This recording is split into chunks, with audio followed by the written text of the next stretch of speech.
తెలిసి మీ అందరు బాగానే ఉంటారు. And one of the biggest update from RC17 update అయితే వచ్చింది. ఆ అప్డేట్ తెలుసుకున్నాం. ప్లీజ్ ఇలా కొత్తలు ఉంటే నా ఛానల్ మాత్రం సబ్స్క్రైబ్ చేసుకోండి అండ్ లైక్ కొడతా మనస్ఫూర్తిగా కోరుకుంటున్నా. అండ్ 1K దగ్గరలో ఉన్న ప్లీజ్ ఒక లైక్ బటన్, ఒక సబ్స్క్రైబ్ బటన్. అండ్ నేను చేసే వీడియో మీ నోటిఫికేషన్ ద్వారా రావాలంటే పక్కన ఉన్న గంట బెల్ని మాత్రం ఆన్లో పెట్టుకోండి. నేను చేసే వీడియోస్ మీ నోటిఫికేషన్ ద్వారా వస్తుంటాయి అండ్ మీరు నాకు సపోర్ట్ చేస్తుంటారు. అండ్ 1K దగ్గరలో ఉన్న ప్లీజ్ యాజ్ ఏ బ్రదర్గా, యాజ్ ఏ ఫ్రెండ్గా అయితే ఆయన రిక్వెస్ట్ చేస్తున్నా. అండ్ సుకుమార్ అండ్ రామ్ చరణ్ వీళ్ళిద్దరి మధ్యలో వస్తున్న the second combo movie RC17. అంటే ఫస్ట్ కాంబో అసలు మామూలు విషయం కాదు. ఇది నాన్ బాహుబలి రికార్డ్ని బ్రేక్ చేసిన మూవీ ఆ రంగస్థలం మూవీ. ఆ రంగస్థలంలో ఉన్న క్యారెక్టర్ అయినా కానీ, మాస్ అయినా కానీ, బీజిఎం అయినా కానీ, సాంగ్స్ అయినా కానీ ఒక లెవెల్లో ఉండబోతుంది. అసలు ఉండబోతుందని కాదు, ఉంటుంది. ఎందుకంటే మనం ఆల్రెడీ చూసే మూవీ కాబట్టి చెప్తున్నా.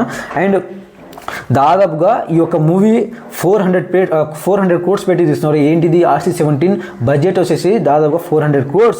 This is not a pan India film.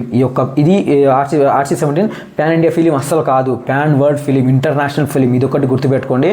ఎందుకంటే ఒకటి కాదు, అసలు రెండు కాదు, ఒక లెవెల్లో ఉండబోతుంది మూవీ. ఎందుకంటే హార్స్ రైడింగ్ అంటే మొన్న వచ్చిన ఒక పోస్టర్, అంటే రీసెంట్గా 2025లో ఈ ఇయర్లోనే చరణ్ అన్న బర్త్డే రోజు ఒక పోస్టర్ అయితే వచ్చింది. సుకుమార్ గారు రిలీజ్ చేశారు. ఆ ఒక పోస్టర్ మీద ఏముందంటే horses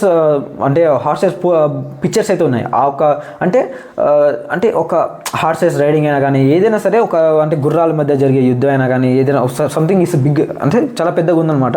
and shooting start from May 2026. ఖచ్చితంగా అయితే షూటింగ్ మేలో అయితే స్టార్ట్ అయ్యే అవకాశం చాలా అంటే చాలా ఉన్నాయని సోషల్ మీడియా బాగా వైరల్ అవుతుంది. అండ్ ఈ మూవీలో రానా తెలుసు కదా, రానా అండ్ విజయ్ సేతుపతి లేదా వేరే యాక్టర్ ఏమైనా కానీ విలన్గా యాక్ట్ చేయ అవకాశం ఉంది. అండ్ 99% మాత్రం ఖచ్చితంగా రానా అయితే ఈ మూవీలో విలన్గా అయితే యాక్ట్ చేసే అవకాశం అయితే 199% ఉంది. అండ్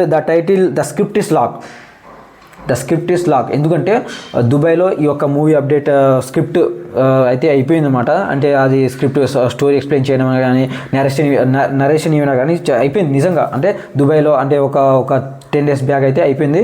అండ్ ఖచ్చితంగా ఈసారి మాత్రం జాతిని మింగే ఒక అప్డేట్ అయితే ఖచ్చితంగా ఉంది. అండ్ ప్లీజ్ ఎవరైనా కొత్తలు ఉంటే నా ఛానల్ మాత్రం సబ్స్క్రైబ్ చేసుకుని ఫర్ మోర్ అప్డేట్స్ ఒక లైక్ బటన్, ఒక సబ్స్క్రైబ్ బటన్. అండ్ మీ నుంచి నేను కోరేది ఒకటే, and please support it. And 1K దగ్గర